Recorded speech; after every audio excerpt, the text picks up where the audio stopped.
passe quelque chose dans mon quartier.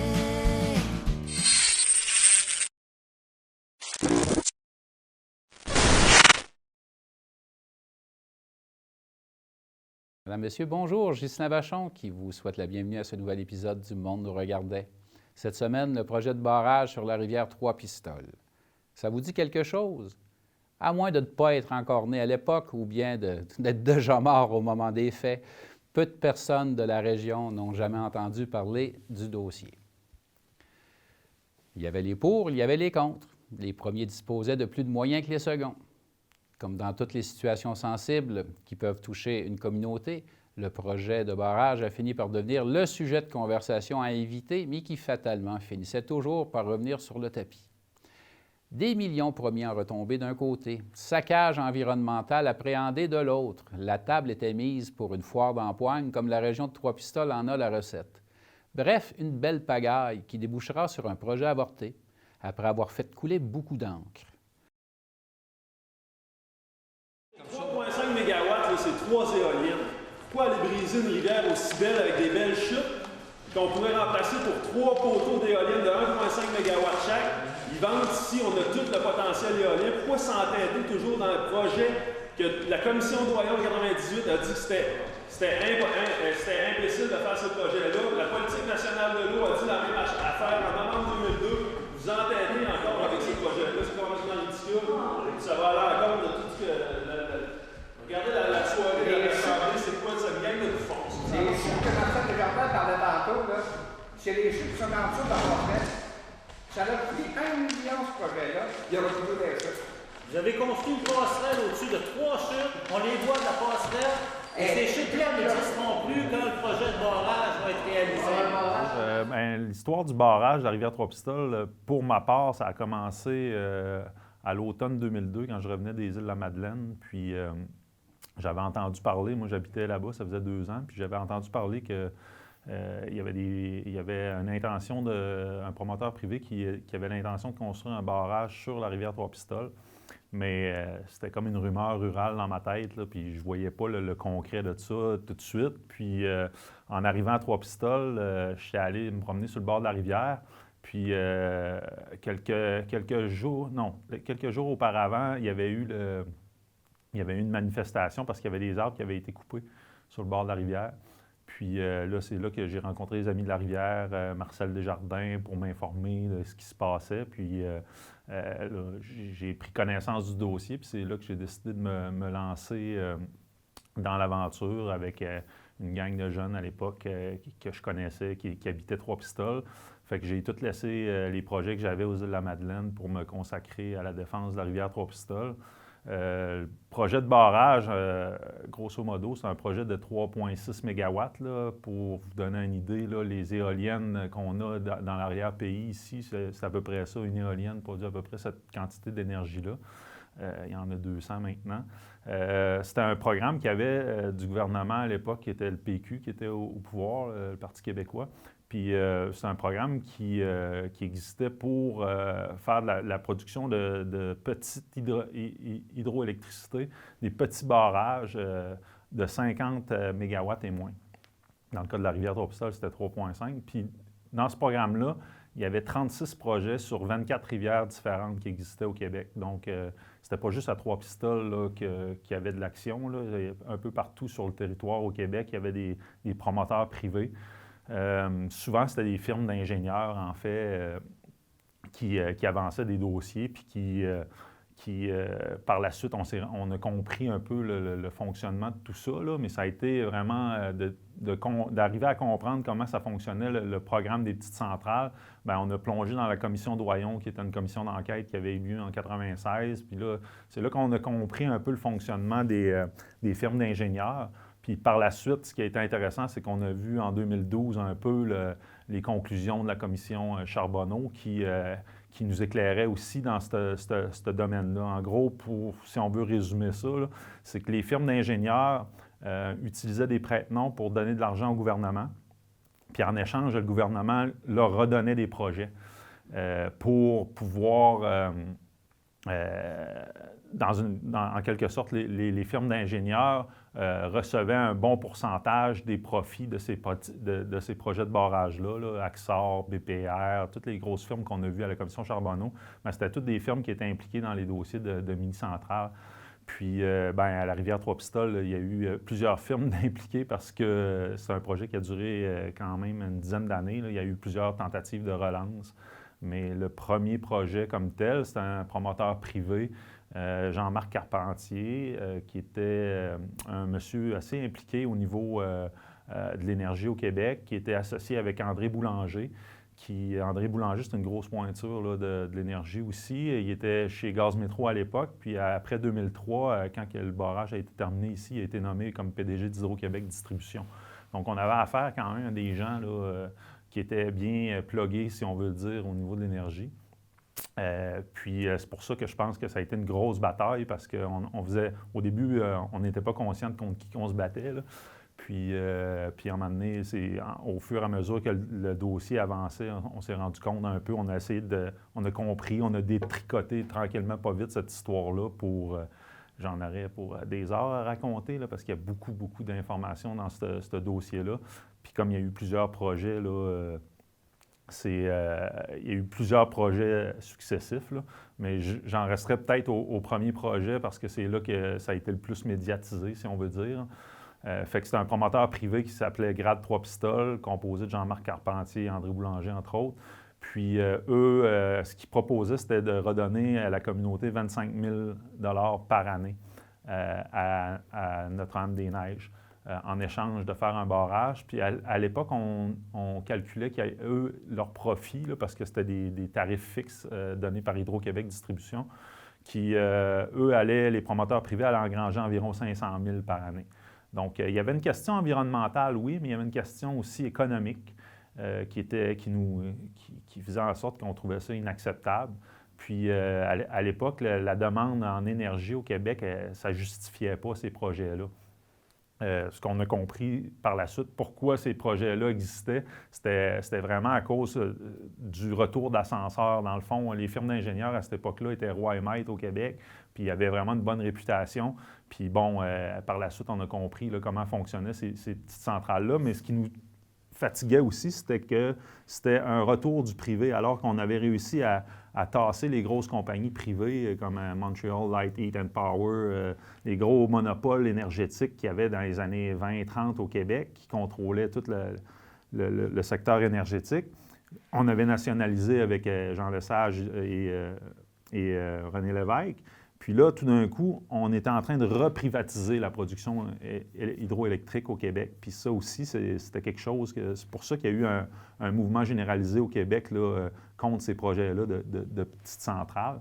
Puis Trois-Pistoles en faisait partie. Ici, pourquoi ça a été plus médiatisé? Je dirais que c'est parce la façon dont on a attaqué le dossier, bien, on a décidé de faire en sorte que ça devienne médiatisé en faisant une action, de l'action directe, en occupant le site du barrage où ce qu'ils voulaient faire les travaux pour attirer l'attention médiatique sur un enjeu qui, c'était pas une centrale nucléaire qu'on voulait construire, là, c'était comme une centrale au fil de l'eau qu'on appelait, puis, tu sais, les gens, en venant me visiter sur le bord de la rivière, bien là, ils voyaient la beauté du lieu où on voulait faire le barrage, puis les gens ont comme commandé, parce que c'est un lieu que les gens ne fréquentaient pas tant que ça. Le Cap Rocheux où j'avais installé le tipi puis la tyrolienne, c'était un lieu il y avait quelques initiés qui connaissaient ce secteur-là, mais aujourd'hui, il y a beaucoup, beaucoup de monde qui vont marcher là et qui disent « Wow, c'est donc bien magnifique ce lieu-là ».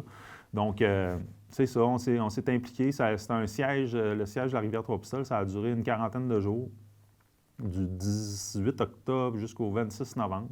Puis le 26 novembre, qu'est-ce qui s'est passé? C'est que, suite à la pression, oui, de la rivière ici, des opposants, les Amis de la rivière, puis notre gang, l'Action radicale pour le bien des rivières et l'environnement, qu'on avait appelé l'Arbre, on avait fait pression, mais il y avait aussi un mouvement généralisé au Québec avec Au Secours, la Fondation Rivière, la Fédération de canoë-kayak, Nature Québec.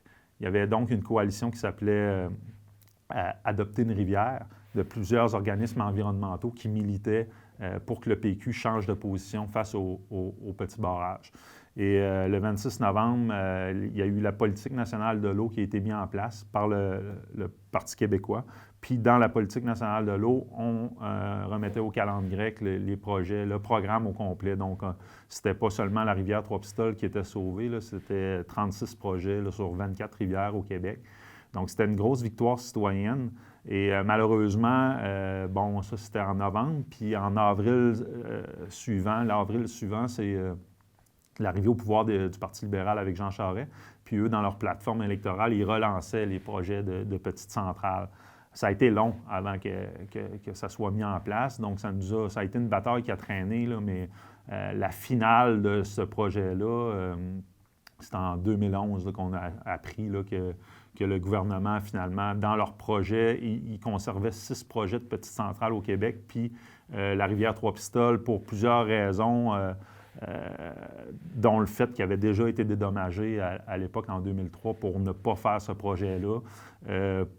Aussi, je dirais, parce qu'il y avait des journalistes d'enquête qui s'étaient plongés dans le dossier suite à plusieurs informations qu'on leur avait relayées.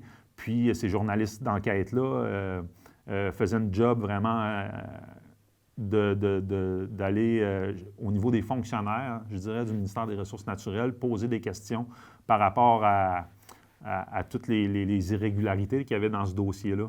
Puis, c'est ce qui a fait, là, selon moi, que le projet a été rejeté là, ici, même s'il y avait quand même un appui du milieu économique, un appui de la population locale. Il a été rejeté à cause des odeurs de corruption aussi, parce qu'on était en 2011.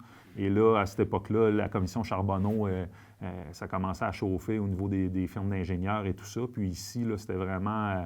il y avait tellement de couleuvres dans ce dossier-là que je pense que le ministère des Ressources naturelles avec Hydro-Québec, il y avait André Boulanger qui était rendu président d'Hydro-Québec Distribution, qui était impliqué dans le premier projet. Donc là, en tant que PDG d'Hydro-Québec Distribution, c'est lui qui aurait acheté l'électricité de l'ancien projet dans lequel il y avait eu à peu près 2,7 millions de dollars en dédommagement. Fait qu'il y avait vraiment des odeurs de corruption dans ce projet-là. Puis ça a fait en sorte que je pense que la frilosité du gouvernement, ils ont dit « OK, on ne retombe pas là-dedans parce qu'on va se faire snapper là, par les médias. » Puis, entre autres, Louis-Gilles Francoeur, qui était un journaliste au Devoir, qui était spécialisé en environnement, qui avait fait un travail de recherche assez poussé dans ce dossier-là. Puis ça a vraiment contribué, là, mettons, à l'abandon du projet. Là. Est-ce qu'il y a des questions dans l'Assemblée? Oui, j'aurais quelques questions. Marcel Desjardins, citoyen de Trois-Pistoles et membre du comité citoyen des amis de la rivière Trois-Pistoles. J'aimerais avoir quelques petits renseignements au sujet de la déclaration de compétences qu'on retrouve dans le procès-verbal de votre rencontre du 15 octobre dernier. Il y avait une motion pour l'adoption d'un règlement visant à la création du parc régional de la rivière Trois-Pistoles.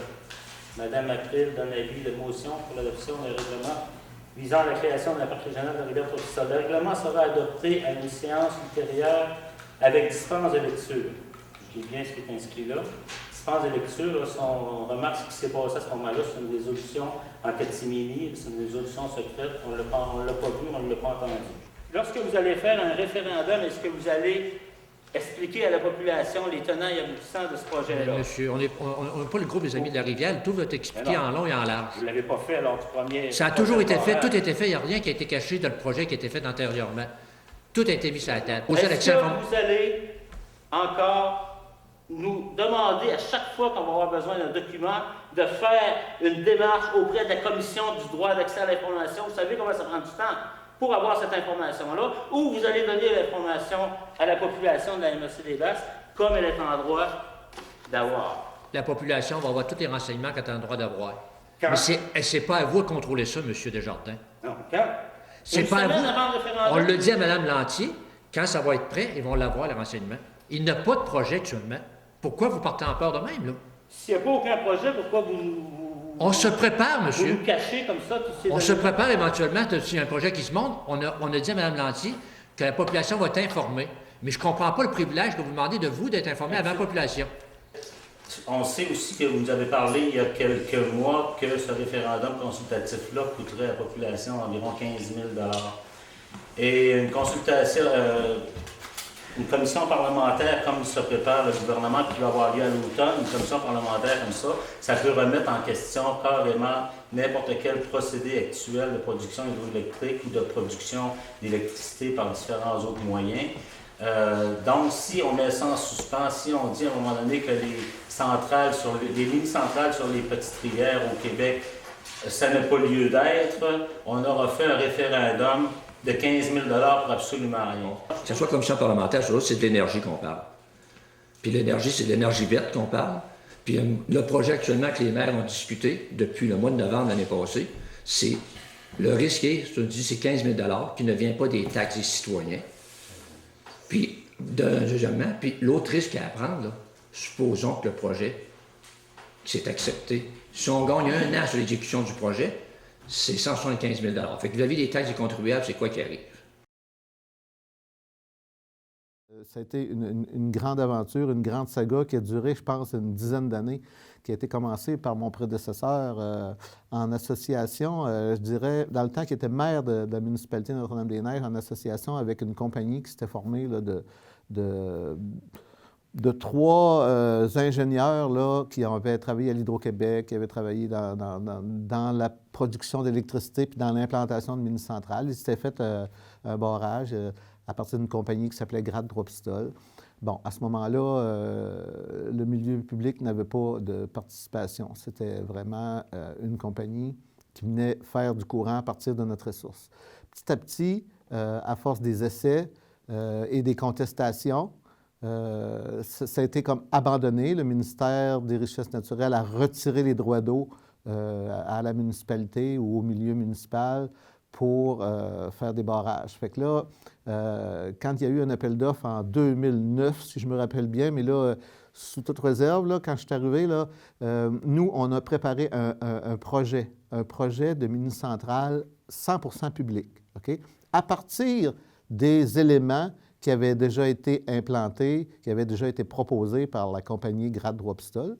T'sais, on n'a pas refait le dossier, on l'a mis à jour, on l'a présenté, on l'a soumissionné, on l'a proposé à l'Hydro-Québec dans son appel d'offres.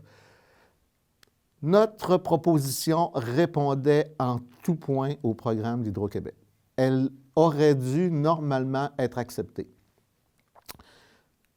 À la dernière minute, on a su que le premier ministre, à ce moment-là, avait eu vent qu'il y avait eu énormément de contestations, puis il commençait à avoir des bribes là, contre le Parti libéral sur leur connivence avec les organisations de génie, là, avec les compagnies d'ingénieurs. Puis, bon, là, considérant que ça avait été fabriqué, ce projet-là, à la base par des ingénieurs qui étaient reliés à BPR, entre autres, là, le premier ministre a retiré les droits d'eau, il a confirmé le retrait des droits d'eau, et l'Hydro-Québec n'ont pas pu accepter notre offre. Elle était prête à être acceptée, mais ils n'ont pas pu l'accepter parce que le premier ministre a retiré les droits d'eau. C'est l'information qu'on a reçue de sources, je vous dirais, passablement sûres à l'intérieur du ministère. Bon, ça n'a pas été dit à ce moment-là. Je pense que la saga de la mini-centrale, ça a créé des déchirements énormes à l'intérieur du milieu des Basques. Quand même, il y avait quand même, je dirais, peut-être presque proche de 30 % de la population qui s'était prononcée contre, prononcée ou pas prononcée, mais on avait fait une moyenne, puis finalement, là, c'était autour de 70-30, le pourcentage des gens, 70 en faveur, 30 qui n'étaient pas en faveur. Mais il y avait eu trop de déchirements, là, puis de discussions malsaines, puis je dirais, de manifestations là, pour aller contre, sans aller contre une majorité de volonté populaire, je dirais que ça aurait été de laisser une tache sur notre histoire qui aurait créé du radotage continuellement, qui aurait toujours été en arrière-pensée. Je pense que quand j'étais préfet au moment où on a décidé de se retirer de ce projet-là, d'abandonner ce projet-là, qui aura coûté probablement à la MRC peut-être une centaine de mille dollars de préparation et d'achat de plans et d'études de toutes sortes. Mais je pense que généralement, là, bon, après coup, là, a posteriori, je me dis c'était le prix de la démocratie, c'était le prix de la paix publique. Puis je pense que moi, je ne regrette pas cette décision-là. Quoique le document, là, le projet est encore dans une grosse liasse, là, cachée, pas cachée, mais enfermée là, dans des boîtes à la MRC, mais je ne crois pas qu'on ressorte ce projet-là. Bon, les questions, on va les poser à la caméra ici, puisque nos élus ne peuvent pas répondre. Ça ne fonctionne pas de même, ça n'a pas de bon sens. On a attendu toute la soirée pour poser une question, vous en allez quand pourquoi vous avez peur de répondre aux questions des gens par rapport à ce projet de barrage-là? Et si c'est un... Vous avez peur tant que ça? Si c'est un référendum comme ça... Sacrement! De toute façon, ça va faire le tour du Québec, ça. Parfait. Ça l'avait déjà fait. Oui, un référendum comme ça, nous autres, on ne vote pas pour ça, mes chers. Excusez-moi, messieurs, il y a une chose que je veux dire. Est-ce que souvent des jeunes qui se déplacent pour voir les réunions de la MRC? On est une gang de jeunes ici qui font ça, qui sont déplacés pour voir ça. Regardez, monsieur, là, j'ai prévenu à commencer. Pour avoir des réponses. Moi, M. Leblanc, Monsieur Leblanc, la majorité des maires ici ont admis que c'était une chute qu'on voyait sur cette photo-là, et il y en a 3 chutes comme ça, et ces chutes-là vont disparaître lorsque le barrage sera construit, et vous avez caché ça à l'ensemble des maires de la MRC des Basses, et vous nous dites que vous êtes démocrate et que vous expliquez les choses telles qu'elles sont, c'est faux! Alors, moi, comme je vous disais, j'ai commencé comme conseiller municipal en 1983, comme conseiller. Et je suis rentré maire en novembre 2002. À cette époque-là, en 2002, il y avait un projet de barrage hydroélectrique sur la rivière Trois-Pistoles et il y avait une contestation solide par des personnes qui manifestaient un désaccord profond de briser la rivière avec un type de barrage et pour ce que ça rapporterait, ça ne valait pas la chandelle. Donc, Michael Rioux était un de ceux, de leaders de cette situation-là, de dire on conteste cette situation-là. Alors, tous ceux, on est en campagne électorale et comme tout politicien, tu es appelé à te prononcer sur des sujets et prendre position. Cette fois-là, moi, j'avais pris soin de demander à un membre de mon conseil de ville, qui n'était pas encore élu, là, mais les membres qui se présentaient dans mon équipe, je leur ai demandé si la question m'est posée, je réponds quoi? Et unanimement, c'était on ne veut pas de barrage. Alors, quand Radio-Canada m'a interviewé, je me souviens très bien, c'était avant l'élection, alors j'ai pris une position au nom de mon équipe, avant d'être élu, qu'on était contre la construction d'un barrage de la rivière Trois-Pistoles. Une fois élu, puis que c'est dit publiquement avant l'élection, donc, tu as quand même, tu sais, le préfet ou les autres maires qui étaient pour pouvaient me brasser un petit peu. Mais seulement que la population avait choisi en bonne... comment vous dire, il n'y a pas de cachette dans ça. Maintenant, c'est décidé, on s'en va en référendum pour la rivière Trois-Pistoles. La position de la Ville là-dessus? La position de la Ville, si on parle de la position officielle de la Ville, nous, on fonctionne avec des règlements ou avec des résolutions.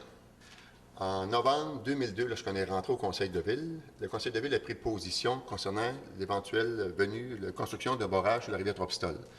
Le Conseil de Ville, son intérêt était contre la construction d'un barrage sur la rivière Trois-Pistoles. On l'a passé en résolution en novembre 2002. Depuis ce temps, il n'y a aucune résolution qui a changé cette philosophie ou cette pensée du Conseil de Ville. Ce qui a changé, par contre, c'est que bon, le gouvernement, à l'époque, a annulé tous les barrages sur les rivières de la province de Québec, 2-3 jours après notre résolution. Et là, il y a un changement de gouvernement. Et avec le nouveau gouvernement actuel, libéral, il y a une façon de voir autrement les choses au niveau de barrages sur les rivières de la province de Québec. Ce que le gouvernement libéral semble dire, c'est que on est prêt à ouvrir cette possibilité d'avoir un construction de barrage sur les rivières, mais on a besoin que vous consultiez votre population pour savoir s'ils en veulent un ou non. C'est ce qui fait que la MRC des Basques par la délégation de pouvoir de la Monsieur Notre-Dame-des-Neiges a donné à la MRC des Basques de faire la promotion d'un éventuel barrage, de construction de barrage. Alors, la MRC des Basques, par son Conseil des maires, a besoin aussi d'une délégation de pouvoir pour tenir justement une consultation publique. Moi, j'exige que ce soit un référendum sur le territoire, de façon à ce que les gens soient consultés. Ce que le Conseil de ville, dans sa pensée d'aujourd'hui, elle est restée la même depuis 2002, mais avec l'ouverture que le citoyen, on croit que le citoyen, une fois approché par les urnes, à se prononcer, mais nous, où qu'on a une inquiétude, c'est qu'on veut s'assurer par notre délégation de pouvoir à la MRC que les citoyens vont être informés comme il faut, avec des documents à l'appui concernant le projet de construction, les coûts et de la viabilité par la suite. C'est ce qu'on demande finalement à la MRC des Basques. Depuis l'âge de 20 ans, je parcours la rivière Trois-Pistoles, je l'ai pêché d'un bout à l'autre. Maintenant, je ne pêche plus, mais je connais ces endroits-là depuis fort longtemps. Alors, je sais exactement où est l'endroit. C'est un endroit qui est magnifique. Mais je trouve que ce serait important que les maires aillent le visiter s'ils ne l'ont pas fait. Parce qu'avant de prendre une décision, et ça, je allais vous dire, là, parce qu'avant de prendre une décision, je pense qu'il faut voir visuel de quoi on parle. Aïe, aïe, aïe. Ça, c'est tout un historique à faire. C'est vraiment dans la chronique villageoise et de la ville de Trois-Pistoles et de la province de Québec, cette histoire de barrage. Écoute, moi, ce qui m'a vraiment touché là-dedans, c'est quand il y a eu la rencontre à l'école secondaire, puis qu'il y a des jeunes qui disaient « Hey, la rivière, c'est à nous autres, on y va tout le temps. Pourquoi faire un barrage là, alors qu'on n'a même pas besoin d'électricité? » C'était l'époque où il y avait des surplus hydroélectriques, donc il y avait cette problématique de l'appartenance de la rivière. À qui appartient cette rivière? Qu'est-ce qu'on veut en faire? Et donc, il y a eu des... Écoute, ça a été divisif au bout de ce dossier-là, comme tu le sais. Il y avait des gens qui étaient 100% pour en disant « Ah, c'est le développement ». Puis finalement, il y a des gens qui se sont dit « Oh, là, il y a peut-être une meilleure façon de faire du développement. Il y a peut-être une façon plus respectueuse du patrimoine local, du patrimoine des rivières. » Et puis, ça a été tout un dossier, une dure lutte qui a été menée par des individus. Souvent, on dit « Ah, il y a Michael Rioux, il y a d'autres personnes. » Mais finalement, ça a été une lutte aussi de mobilisation des gens autour de cette rivière-là, de ce projet-là, qui a été abandonné finalement parce que ça ne tenait pas debout. Au moment d'enregistrer la présente émission, l'engouement des édiles politiques, des entrepreneurs et des collectivités pour ce type d'aventure semble avoir tiédi. Avec le recul, il apparaît effectivement que ce genre de projet correspondait à une époque révolue où les attraits des partenariats publics-privés étaient vantés comme étant la solution à tous les maux qui grévaient notre économie. Il y a bientôt 20 ans, dans les chaumières du comté, un immense miroir est venu pour nous raconter nos contes et nos légendes et des racines jusqu'au cou. On est revenu à la parure de chez nous. Le monde nous regardait tant le soleil s'est levé. C'est maintenant